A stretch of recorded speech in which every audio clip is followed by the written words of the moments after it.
Bismillahirrahmanirrahim. Assalamualaikum warahmatullahi wabarakatuh. Alhamdulillahirabbil alamin. Puji syukur kehadirat Allah Subhanahu wa taala sehingga kita dapat bertemu lagi di channel ini. Salawat dan salam selalu tercurahkan kepada junjungan kita Nabi besar Muhammad sallallahu alaihi wasallam. Semoga kita semua mendapatkan syafaat beliau di akhirat kelak.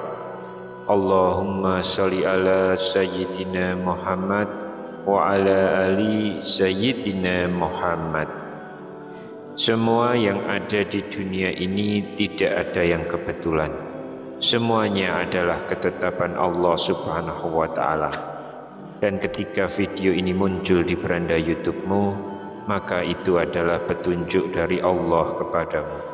Segeralah menuliskan sholawat dan hajat kalian di kolom komentar, dan marilah kita aminkan bersama. Insya Allah dengan begitu semua permohonan dan hajat sahabat-sahabatku semua segera diijabah oleh Allah Subhanahu wa taala. Amin ya rabbal alamin. Sahabat beriman yang dirahmati Allah, wudu memiliki kedudukan yang penting dalam agama Islam, karena tidak sahnya wudu seseorang akan bisa menyebabkan sholat yang ia kerjakan menjadi tidak sah. Sedangkan sholat adalah salah satu rukun Islam yang tidak dapat ditawar-tawar lagi. Oleh karena itu, merupakan sebuah kewajiban bagi setiap muslim untuk memperhatikan bagaimana ia seharusnya bersuci atau berwudu. Nabi SAW bersabda, tidak diterima sholat yang dilakukan tanpa wudu, dan tidak diterima sedekah yang berasal dari harta yang didapat secara tidak halal. Hadis riwayat Muslim. Oleh sebab itu, berikut ini ada 9 kesalahan yang sering dilakukan oleh umat muslim terkait dengan tata cara berwudu. Yang pertama, melafazkan niat. Kebiasaan salah yang sering dilakukan oleh kaum muslimin ini sejatinya bukan hanya dalam masalah wudu saja, bahkan dalam berbagai macam ibadah. Rasulullah SAW tidak pernah melafazkan niat ketika berwudu, sehingga orang yang mengamalkan perkara ibadah yang tidak pernah ada contohnya dari Rasulullah SAW, maka amalan itu tertolak dan malah akan bisa mendatangkan murka dari Allah. Karena patokan dalam tata cara ibadah adalah mengikuti Rasulullah SAW, bukan berdasar akal pikiran atau perasaan kita sendiri yang akan menjadi hakim mana yang baik dan mana yang buruk. Karena misalkan hal tersebut adalah hal yang baik, lalu mengapa Rasulullah tidak mengajarkannya atau beliau tidak melakukannya? Apakah karena kita merasa lebih pintar, lebih soleh, lebih bertakwa, lebih berilmu dibandingkan dengan Rasulullah? Oleh karena itu jelas sekali bahwa tidak ada riwayat sahih yang menjelaskan bahwa umat muslim harus melafazkan niat ketika berwudu seperti yang dicontohkan oleh Rasulullah SAW. Imam Ibnu Abil Is Al-Hanafi mengatakan, tidak ada seorang imam pun, baik itu Asy-Syafi'i atau selain beliau, yang mensyaratkan pelafazan niat. Niat itu tempatnya di hati berdasarkan kesepakatan para imam. Jadi niat adalah amalan hati dan itu mudah, jadi tidak perlu dipersulit. Dengan adanya itikad dan kemauan dalam hati untuk melakukan wudu, kemudian mengerjakan sholat, maka itu sudah niat yang sah. Yang kedua, membaca doa-doa khusus di setiap gerakan wudu. Tidak ada riwayat sahih yang menjelaskan bahwa umat Islam ketika berwudu harus membaca doa-doa tertentu. Misalkan ketika doa membasuh muka, doa membasuh kepala, dan lain sebagainya. Doa yang muncul tersebut hanya berasal dari hadis yang palsu. Ibnu Qayyim dalam kitabnya Zadul Ma'ad mengatakan, semua hadis tentang zikir yang dibaca pada setiap gerakan wudu adalah kedustaan yang dibuat-buat. Tidak pernah dikatakan Nabi SAW sedikitpun, dan tidak pernah beliau ajarkan kepada umatnya. Kemudian kesalahan yang ketiga, tidak membaca bismillah. Rasulullah SAW bersabda, tidak sempurna wudu seseorang yang tidak membaca basmalah. Hadis riwayat Ahmad. Namun memang para ulama berbeda pendapat, apakah mengucap basmalah hukumnya itu wajib ataukah sunnah. Dan jumhur ulama berpendapat hukumnya sunnah, karena dengan didasarkan beberapa hal. Yang pertama, membaca basmalah tidak disebutkan bersamaan dengan hal wajib lainnya di dalam Quran surat Al-Maidah ayat yang ke-6. Yang kedua, keumuman hadis-hadis yang menjelaskan mengenai cara wudu Nabi tidak menyebutkan terkait dengan mengucapkan basmalah.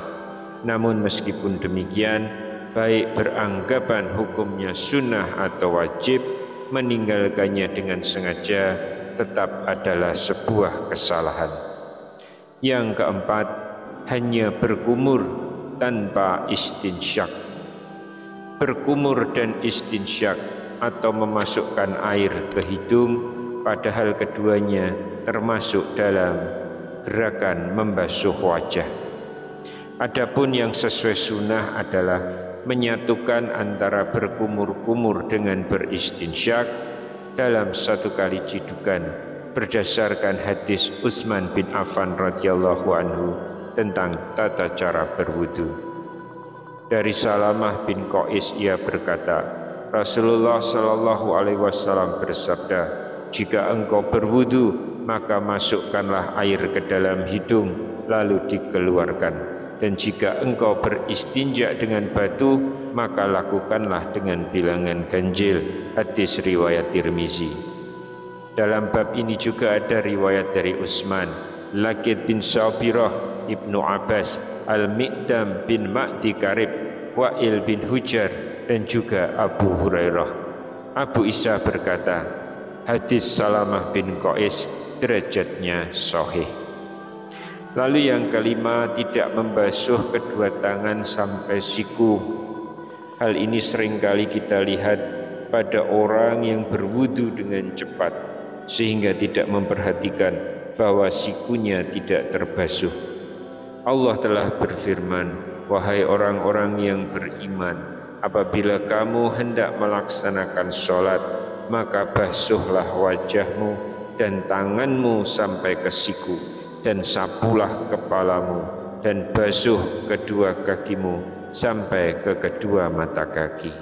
Quran surat Al-Maidah ayat yang ke-6. Kemudian kesalahan yang ke-6 adalah memisahkan antara membasuh kepala dengan membasuh telinga. Padahal yang seharusnya adalah membasuh kepala dan telinga dalam satu kali ciduk.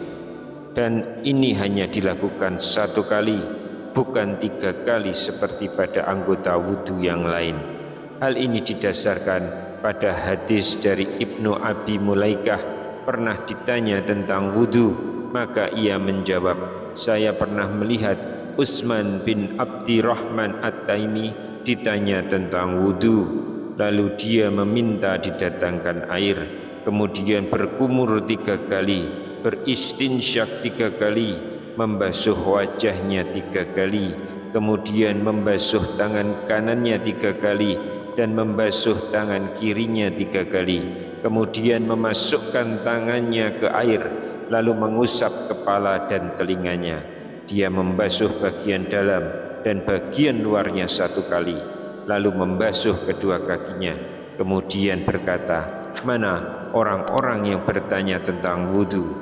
Beginilah saya melihat Rasulullah Shallallahu Alaihi Wasallam berwudu." Abu Daud berkata, semua hadis riwayat Utsman radhiyallahu anhu yang sahih menunjukkan bahwa mengusap kepala adalah 1 kali. Hadis riwayat Abu Daud. Yang ketujuh, tidak memperhatikan kebagusan wudunya. Ketika berwudu terkadang ada anggota wudunya yang seharusnya terbasuh tapi belum terkena air. Rasulullah pernah melihat seseorang yang sedang sholat, sedangkan pada punggung telapak kakinya ada bagian seluas uang dirham yang belum terkena air. Kemudian beliau memerintahkannya untuk mengulang wudunya dan juga sholatnya. Hadis riwayat Abu Daud. Lalu yang kedelapan, was-was ketika berwudu. Sering kita melihat bahwa ketika seorang berwudu hingga sampai ke tangannya, ia teringat bahwa niatnya belum mantap, sehingga ia mengulang wudunya dari awal. Bahkan kejadian ini terus berulang dalam wudunya tersebut hingga iqomah dikumandangkan. Hal seperti ini adalah was-was dari setan yang tidak berdasar. Yang kesembilan, mengulang mencuci kaki sehingga lebih dari sekali. Sebagian orang mencuci kaki kanan, lalu kaki kiri, lalu kembali ke kanan lagi sampai 3 kali. Hal ini tidak sesuai dengan tuntunan Nabi SAW. Berdasarkan hadis Yazid bin Abi Malik disebutkan, Rasulullah berwudu 3 kali, sedangkan beliau ketika mencuci kakinya tanpa berulang atau cukup sekali. Hadis riwayat Abu Daud disahihkan oleh Al-Albani. Sahabat beriman yang dirahmati Allah, semoga Allah menjaga segala daya dan upaya kita semua dalam menyempurnakan ibadah kepadanya dan menerima semua amalan yang kita lakukan semata-mata hanya mengharap ridhonya. Wallahu a'lam bishawab. Demikian yang bisa kami sampaikan di kesempatan kali ini. Semoga dapat memberikan manfaat untuk kita semua. Wassalamualaikum warahmatullahi wabarakatuh.